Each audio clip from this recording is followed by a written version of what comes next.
So chapter 13, section 6 has to be one of the most important sections in all of Calculus 3. We are finally going to take these ideas that we developed about vectors and vector calculus, and we're going to couple them with these ideas that we've been developing with multivariable calculus. And we're going to arrive at something just quite beautiful. But let me start with the problem. So take, for example, this little hill. Now, let's say you found yourself at some position, right, on this hill. Maybe it's a golf course. I don't know what it is. But nevertheless, you found yourself in the following position. Now, you might care to ask, what is the slope, right, of this hill in a certain direction? So far, we've been somewhat we've been troubled in that we can only find slopes in very particular directions. So with respect to the x-axis or with respect to the y-axis. But again, if you're here and you want to be able to look in any direction and be able to find the rate of change, right, the ascent, the slope, in any direction you want, we don't yet have that tool.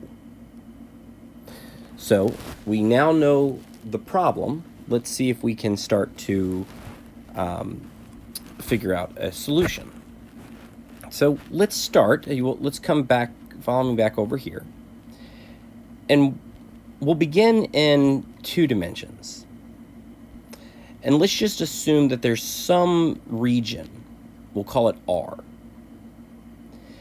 And this region, R, makes up the domain of some multivariable function. So it should make sense that if you were to plug in any point that you want in this from this region, you would plug these points into your function, and for our purposes, let's just say what would come back out is a height. So at different points, you would have different heights. But basically, you would trace a surface, right? So it might be that it looks, if you were to plot it out, it might look something like what we have over here. Okay, well, within this region, we find a couple things. So first, there is some point of interest. We'll just label it point P with a subscript. And we'll say that that point is located at some x sub 0, y sub 0. All right, so maybe right here. This is point P. Another thing that we find within that region is a unit vector.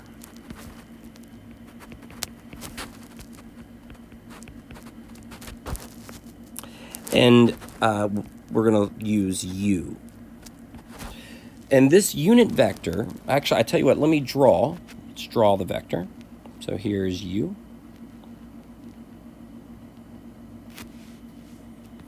Now, this unit vector points in the direction, the desired direction.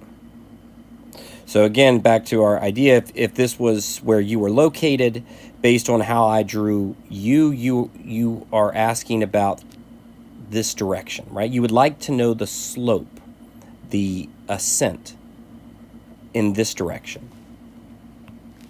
So let's go ahead and try to capture that. So it's a unit vector u that points in the desired direction. So points in the desired direction.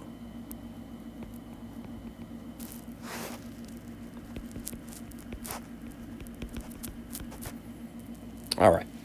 Now, I've already mentioned this, but I'll just say it one more time.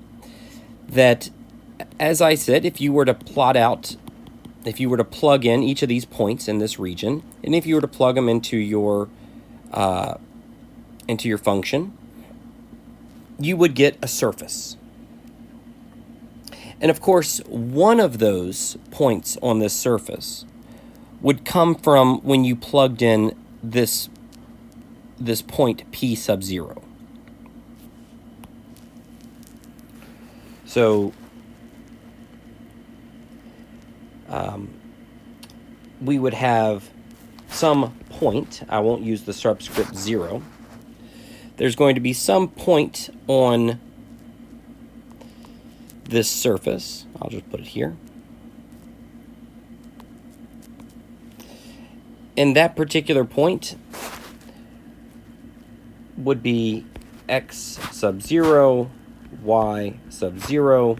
And of course, if you plug x sub 0, y sub 0 in, you would get out a height. And we'll just call that z sub 0. So this is a point on the surface. Okay, now, so you're here. You know which direction you want to go, because that's what the vector u is pointing to. You know which direction you want to go. And you care to ask the question about the slope, right, in this direction, the rate of change in this direction. Well, this is not an x direction, y direction. This is just some arbitrary direction. How do we get there? Well, what we're going to imagine, now I'm going to try to explain it to you, and then on the next page, I think I have a picture that will make what I'm saying come alive. But just, if you can imagine, if you have a plane, right, like a piece of paper, right, you have a plane, and you got to imagine this plane slicing through this surface. What would that look like? Spatially, what would that look like? A plane slicing through a surface. Well, it might look something like this. So do you see how you have a plane slicing through a surface? And now notice that we want this plane to slice in the direction of u. So in this particular case, if vector u were pointing this way, this is the exact direction we want this plane to slice. Now let's go ahead and notice a few other things. So let's notice that when this two-dimensional plane slices through this surface, notice that we have a curve is traced out. Right? That's from all the points of intersection. So the main thing we want from this plane, that we require, we want it to slice through the surface in the direction u, and we require that it go through that point x0, y0. Right? We need it to go through this point in the direction of u. Now, here, remember, u, so if this is point P, this is where you are on this hill.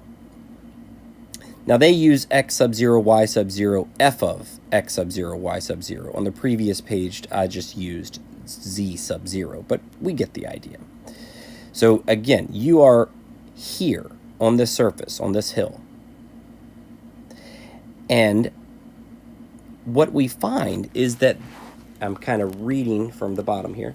What we find is the rate of change in that function at the point you're located in the direction of u is simply equal to the slope of the tangent line to the curve at that same point. So you can imagine there is some line out there that, and this line just runs tangent to this surface. So this line only touches that surface at this point. Well, the slope of that tangent line is equal to the rate of change of that function at that point in direction u. Okay. So we were able to figure out a way for finding the, well, I guess the next part is, well, how do we formulate a recipe for finding slopes? Well, I just want to, before I go any farther, it doesn't make sense that we can, when it comes to this direction u, we can make a vector point in any direction we want, can't we? Right? It's easy to turn a vector and have it point in any direction. And as you change that direction, that's changing the way that plane is going to slice through your surface, right? So let's get to it. What are we dealing with? This is what we call a directional derivative. So it is beautiful because you can now find the derivative, right? The rate of change in any direction you want. So let me read. So if your function is a differentiable function of x and y, then this directional derivative of f in the direction of the unit vector u is given as follows. Let me follow up with a few things. First, notice that I've highlighted unit vector, because if I give you a vector and I say, hey, I want to know what's the derivative in this direction, you need to make sure that it's a unit vector before you start using this little recipe here. So it has to be a unit vector. Now, this should make perfect sense that this is how you change the direction of a vector, right? You just change the angle. So if you want your u to point this way or this way or this way or this way, doesn't matter. You just need to adjust the angle in this vector formula, right? So now let's take a look at the recipe. So first off, let's start with the notation. How do we read that? Well, you would read that as the directional derivative of f in the direction of u. This is the notation for directional derivative.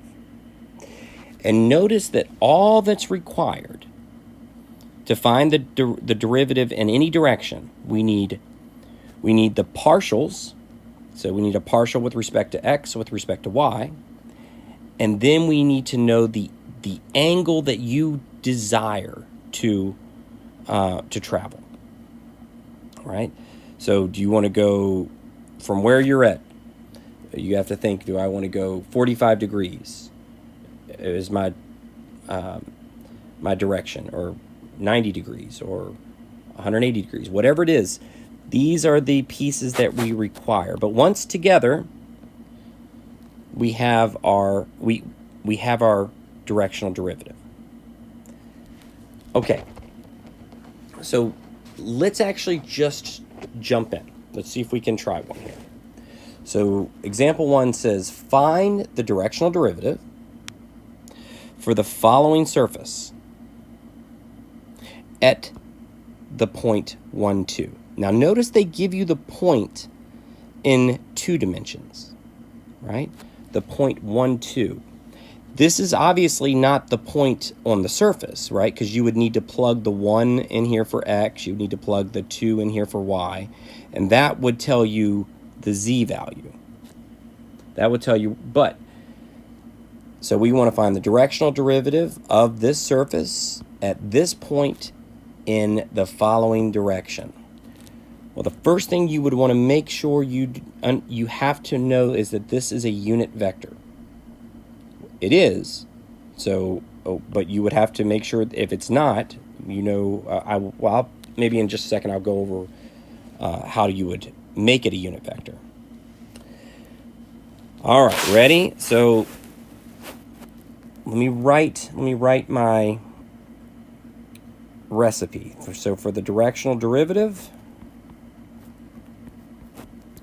we require the partial with respect to x, cosine of theta, plus the partial with respect to y, sine of theta. So let's actually go ahead and find out what these partials are. At this stage, you should be pretty solid at how to take a partial derivative. Okay, you should have had time to practice that skill set. So the partial with respect to x would be negative 2x. The partial with respect to y would be, it's negative 1/2 y, or basically negative y over 2.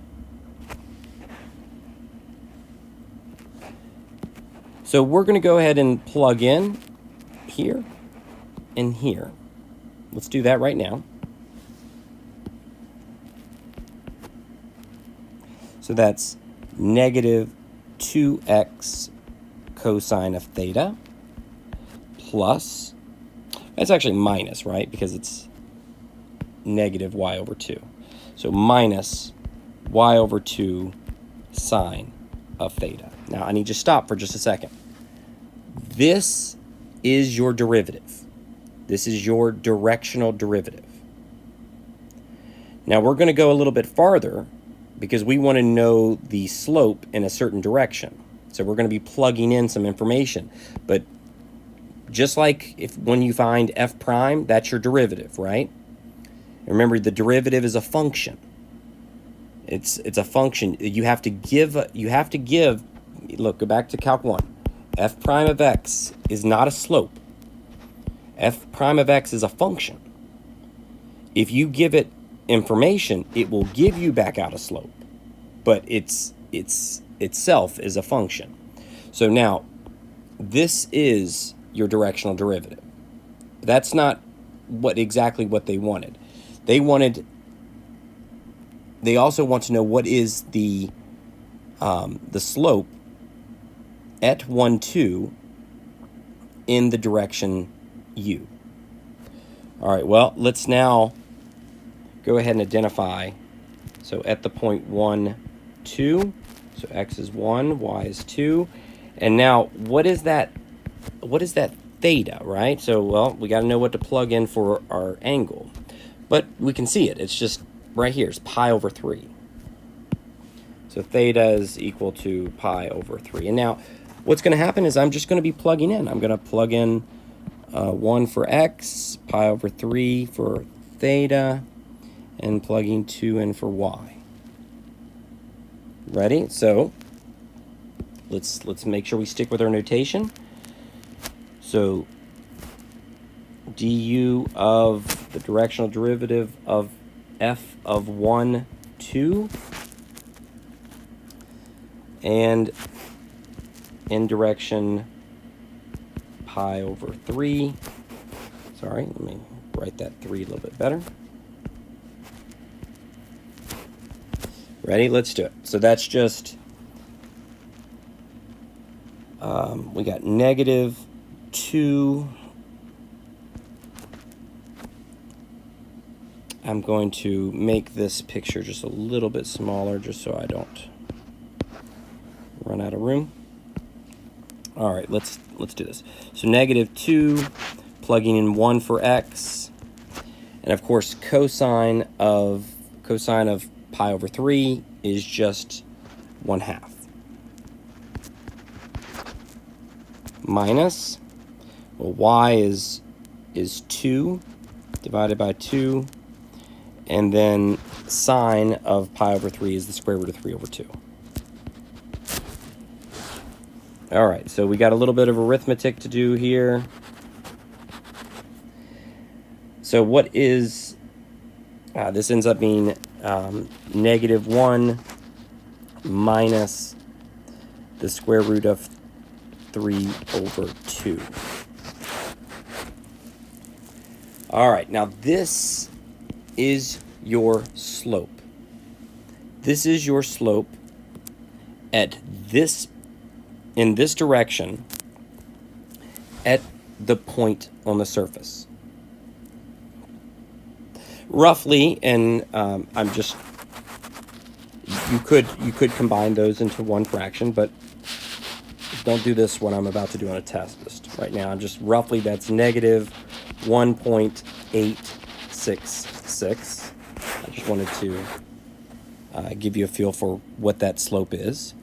And now let's actually take a look at the geometry here, okay?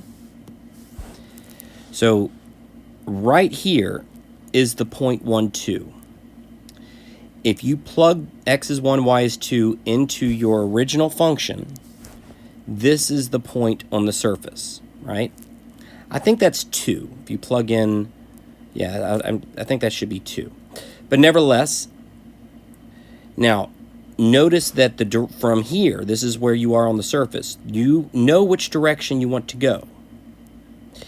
And what you have found is the slope in this direction, right, is roughly negative 1.866. Quite interesting, right? It's amazingly powerful, and it's quite interesting. So, just so you understand, so partial derivatives, you've practiced partial derivatives. Partial derivatives are directional derivatives. Just like a regular derivative that you took in Calc 1 is a directional derivative. It's just in a very specific direction, right? So a partial with respect to x is just the derivative in this direction, right? Well, in the x direction. And a partial with respect to y is just a derivative in this direction. So all derivatives are directional derivatives, right? You can't talk about the rate of change unless you're talking about it with respect to what, right? If you're, which direction are you moving? So let me kind of, we're gonna take a break. If you don't mind, let me go back to the very first page where I had that. To me, it looks like a golf course, right? But that's probably because I'm a horrible golfer, and this is probably where I would be hitting from. But let me tell you where we're going to go next. So maybe we're not going to practice a whole lot of directional derivatives. I think they're fairly easy. It's just partials, and then times cosine of theta plus a partial times sine of theta. So that's not too tricky at all. We will continue using them, but here's where we want to go next. So let's you and I agree, yeah, I can find the slope in any direction that I want. Okay, maybe you'll just grant me that yes, I can do a directional derivative.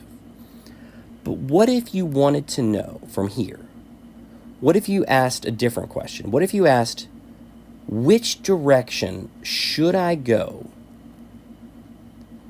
Which direction should I be headed that would have the greatest ascent, right?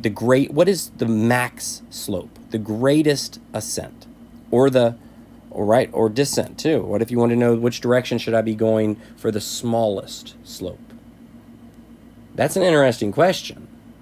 If you think about, let's say, a heat-seeking missile that's moving towards, its entire direction is based on trying to move towards that greatest temperature, right? It's the idea of being able to find the direction that is of maximum or minimum slope is an interesting question, and that's where we'll start in the next video.